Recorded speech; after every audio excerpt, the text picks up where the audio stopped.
último episódio, nós vimos que a oração do Pai Nosso nos instrui a iniciarmos nossas orações reconhecendo quem Deus é e dedicando um tempo de qualidade ao louvor e à adoração para nos aprofundarmos em Deus e nutrirmos um relacionamento de intimidade com o nosso Pai.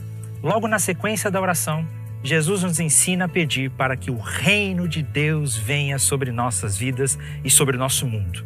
Por isso, vamos entender por que Cristo dá essa instrução para nós. No tempo de Jesus, quando se falava de reino de Deus, o povo se lembrava da promessa de que Israel seria uma grande nação. Havia uma profecia de que a linhagem de Davi permaneceria para sempre e que através de Abraão, Deus abençoaria todas as nações da terra. Vários reis de Judá confiavam nessa promessa. Inclusive, o povo, após a volta do exílio, ainda aguardava o Messias que viria, libertaria Israel e transformaria em uma grande nação. Mas Deus já havia falado por meio de seus profetas que um novo reino brotaria e traria um renovo, uma esperança. Com isso, os judeus na época de Jesus, eles esperavam um novo rei, um representante de Deus na terra que derrubaria com o Império Romano e traria uma nova monarquia, um novo reino para Judá. Mas precisamos pensar nessa frase: venha a nós o teu reino. Isso mostra que o reino não é meu, não é seu e nem dos judeus. O reino é de Deus, que representa uma via muito diferente daquilo que eles imaginavam naquele tempo.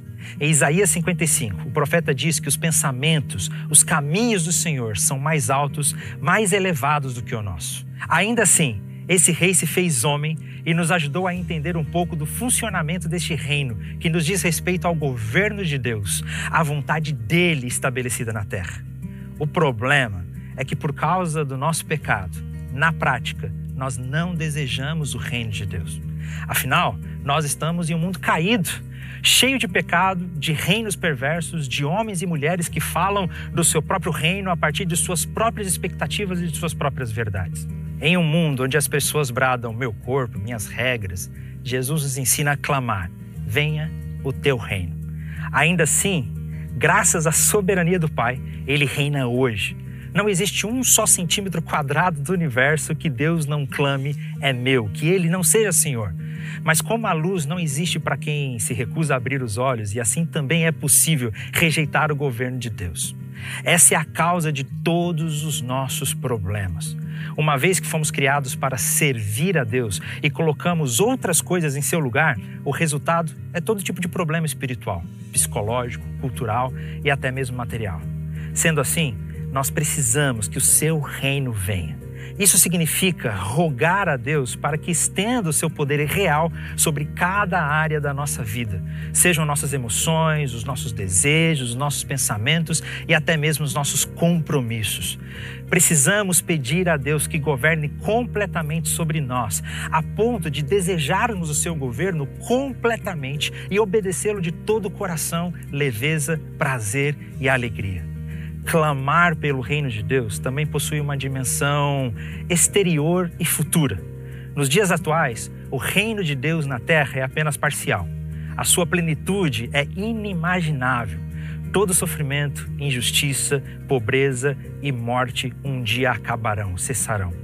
Orar pedindo a Deus para que venha o seu reino é almejar essa vida futura de justiça e paz e pedir para que o reino futuro possa ser o fim e a consumação do reino que começamos em nós.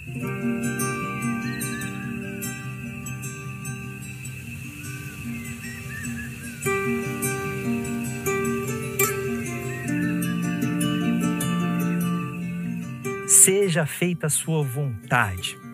Lutero, um monge, professor de teologia germânico, uma das figuras centrais da Reforma Protestante, o mais intenso e franco em relação ao significado dessa petição de Jesus. Parafraseando essa petição, ele diz o seguinte: concede-nos graça para suportar de bom grado toda enfermidade, pobreza, desgraça, sofrimento, adversidade e para reconhecer que nisso a tua divina vontade é crucificar a nossa vontade.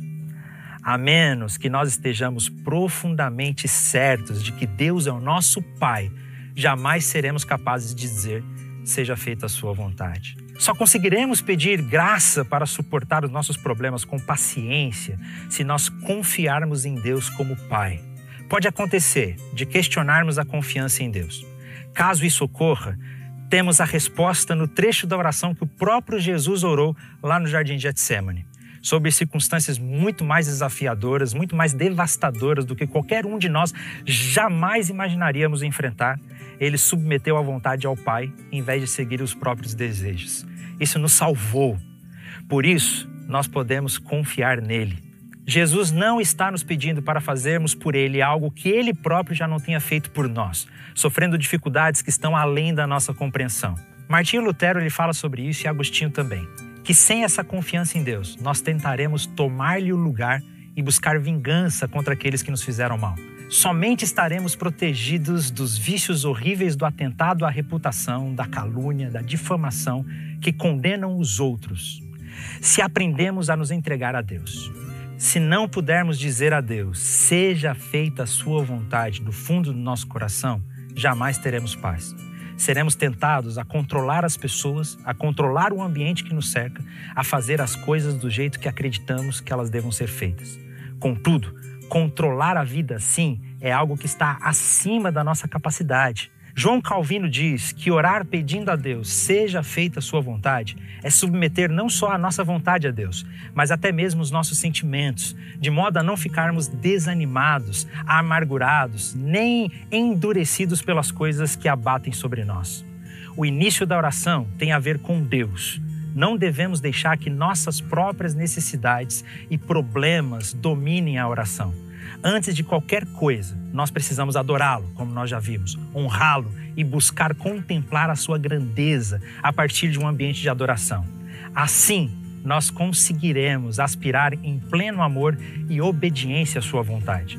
George Herbert, ele expressou tudo isso em poucas belas palavras. Pois o desejo do meu coração prostra-se perante ti. Aspiro à plena concordância. Nós aprendemos então que a adoração, a ação de graças vem em primeiro lugar, pois curam o nosso coração do nosso egocentrismo, nos livra da distorção de toda a nossa visão terrena. E isso que devemos buscar prioritariamente em nossa vida com Deus. Até aqui chegamos quase à metade da oração do Pai Nosso. Nossa ideia já foi reorganizada e esclarecida pela ótica de Deus. Daqui em diante, poderemos nos voltar para as nossas necessidades e as necessidades do mundo. O meu convite, então, é que quando você orar, você comece com louvor, com adoração e clame para que a vontade de Deus seja feita e não a nossa, para que o reino de Deus venha sobre nós.